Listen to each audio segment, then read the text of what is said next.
சென்னையில் 3ஆம் நாளாக இடைநிலை ஆசிரியர்கள் போராட்டத்தில் ஈடுபட்டு வருகின்றனர். கூடுதல் தகவல்களை நமது செய்தியாளர் சுபாஷ் வழங்க கேட்கலாம். சுபாஷ், விவரங்கள். அரசு மற்றும் அரசு உதவி பெறும் பள்ளிகள்ல 31/5/2009 இருந்து பணியில் உள்ள இடைநிலை ஆசிரியர்கள் அதற்கு பின்னர் பணியில் சேர்ந்தவர்களுக்கு இடையேயான இந்த சம்பள முரண்கள் அதிக அளவில் இருக்கிறதை கண்டித்துதான் இந்த சம ஊதியத்துக்கு சம வேலைக்கு சம ஊதியம் வழங்க வேண்டும் என்ற கோரிக்கையை வைத்து கடந்த 3 நாட்களாக இன்றோடு அது 3வது நாளாக இந்த போராட்டம் வெற்றி இருக்கிறது.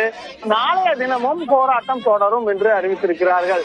அவர்கள் சொல்லக்கூடியது ஒன்றே ஒன்றுதான், எங்களுக்கான சம ஊதியத்துக்கான சம சம்பளம் வேண்டும், சம வேலைக்கான சம ஊதியம் வேண்டும் என்பதுதான். அதை நிறைவேற்ற வேண்டும். இதை கடந்த தேர்தலின் போது வாக்குறுதியாக கொடுத்த திமுக அரசு அதை நிறைவேற்ற வேண்டும் என்பதை வலியுறுத்தி இங்கே போராட்டத்தில் ஈடுபட்டிருக்கிறாங்க.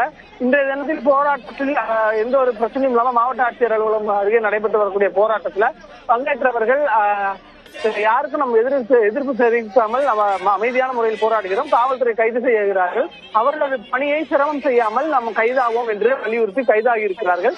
நாளையும் தங்களது கோரிக்கை நிறைவேறும் வரையும் போராட்டம் தொடரும் என்றும், நாளைக்கான போராட்டம் எங்கே நடக்கப் போகிறது, எப்போது நடக்கப் போகிறது என்பதை அவர்கள் அறிவிப்பார்கள் என்று சொல்லப்பட்டிருக்கிறது. தற்போது அவர்களை அனைவரையுமே காவல்துறையினர் வாகனங்களில் ஏற்றி வருவதை பார்க்க முடிகிறது.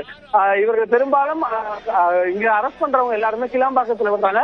மீண்டும் காலையில அவங்க வெவ்வேறு வடிவத்துல ஒரே இடத்துல திரண்டு போராட்டத்துல ஈடுபட்டு வர்றது இன்று 3வது நாளாக இருக்கு. விவரங்களை பதிவு செய்தமைக்கு நன்றி சுபாஷ்.